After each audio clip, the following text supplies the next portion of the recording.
Obviously, there's been a lot going on for other issues around the royal family this week, but it's a very high-profile trip for Prince William to go to Saudi Arabia, and I guess shows both the power and respect that the royal family has, particularly in the light of some countries' eyes more than others, and the importance of Saudi Arabia as an ally, despite everything in the last 5 years. I think we need to keep in mind that for a lot of countries, especially those that have got monarchies, our monarchy, our king, is in a sense the opposite number of their head of state. It's not just the prime minister.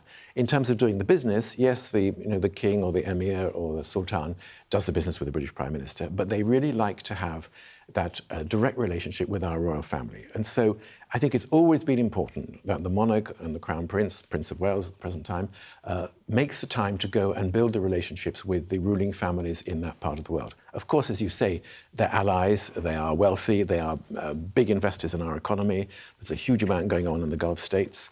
But when I worked for the current king, when he was Prince of Wales, those relationships in the Gulf states and further afield, and of course in the Commonwealth states and the realms, were an enormously important part of UK's not just soft power, but building the relationships with the decision makers in those countries. So it's great that Prince of Wales is there, and I'm sure that the Saudi royal family will be delighted to have him. Let's talk about the latest situation in Iran. I mean, I guess the first question is the scale of expectation we have, which has started to pick up again in the last couple of days for some form of military action from the US. Prime Minister Netanyahu of Israel being all of a sudden in Washington, D.C. to see President Trump. Does that influence your assessment as the likelihood of US action or not? I think what it shows is that the Israeli Prime Minister is alarmed by the way in which the negotiations appear to be moving along. Jared Kushner and Witkoff have been talking to the Iranians about some sort of a deal. And we don't know the details, but what we're hearing is that there could be agreement on no nuclear weapons. That's fine. That there could be agreement, something on ballistic missiles. Israel's worried about that. That there could be agreement on no further military support for proxies, what we call terrorist groups around the Middle East, many of which, by the way, are severely weakened, in exchange for Iran getting some significant sanctions relief, because the Iranian economy is a disaster at the moment. What I think Israel's worried about is that President Trump might wish to do a deal in order to calm things down in the Middle East, perhaps good business for himself, the family, for American companies.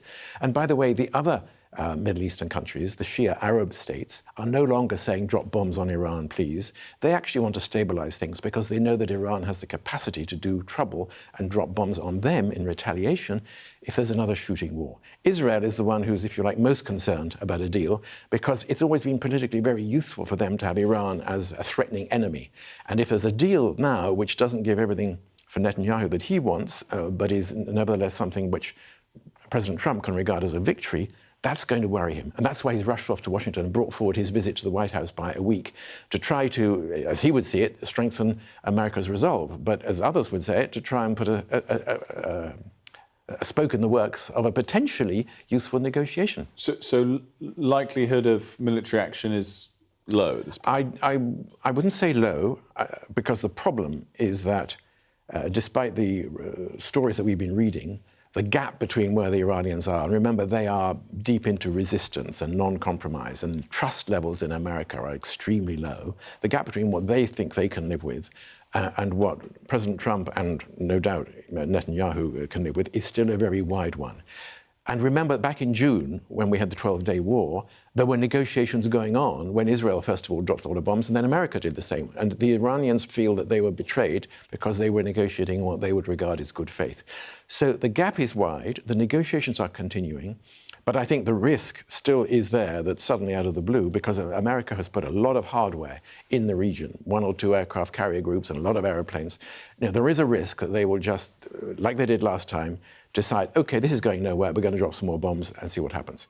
What's the latest on the ground in Iran as to the situation for those that have been protesting? Well, as of last night, there were a lot of fireworks going off, and people were saying, the revolution has started again, despite the fact that somewhere between 6,000 and 25,000 people were slaughtered last time around.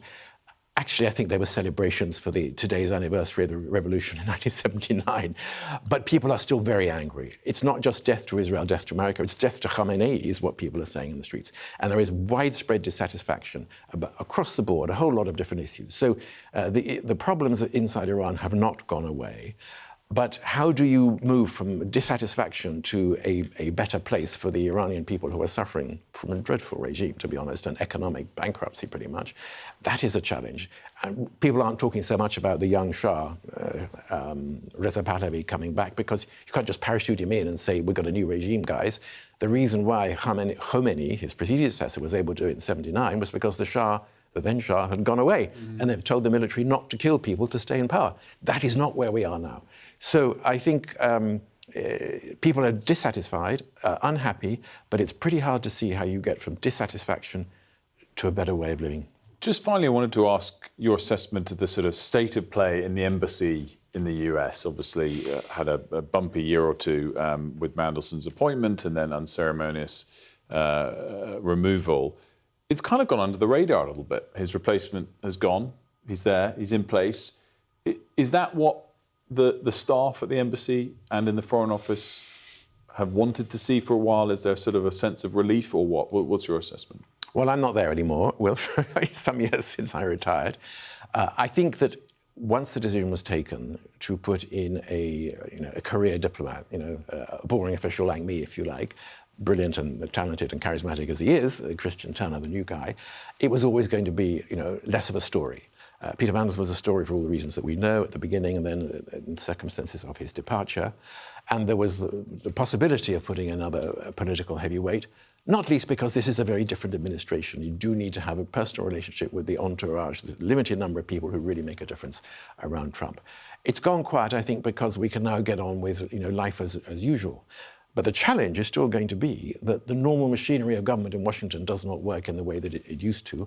And you've got to have an ambassador on the spot, and you've got to have people operating out of number 10 in the Foreign Office who can build the relationships with the key people who are implementing Trump's vision, the MAGA vision, and influencing him and doing the business on his behalf. So that's the challenge for Christian Turner. I'm sure he'll be fully up to it. But I suspect that there is a degree of relief and calm that it's no longer front page news every single day, the state of our diplomacy in Washington, D.C. Peter, thanks so much for joining us. Great to see you as always. Thank you. Peter Westmacott.